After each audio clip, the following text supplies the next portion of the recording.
In this video, I'm going to show you how to find your bank routing number. So in my personal opinion, the best way to go ahead and find the bank routing number is to go ahead and use an online application or a website.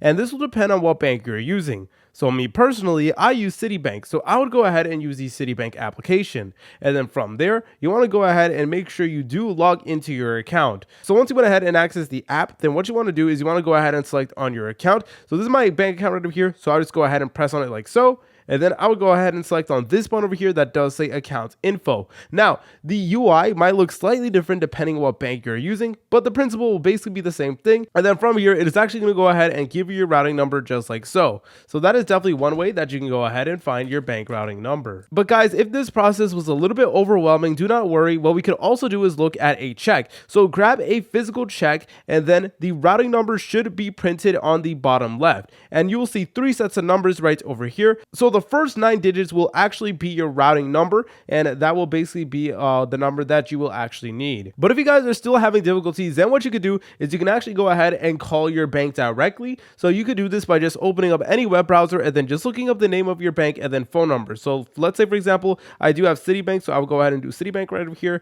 and then I will go ahead and type in phone number. And then there you go. We can go ahead and call Citibank, and you basically just want to explain to them your situation, and then they'll walk you through the entire process. But eventually, they should be able to go ahead and provide you with your routing number. If you guys found this video helpful, make sure to leave a like and subscribe. I'll see you in the next tutorial.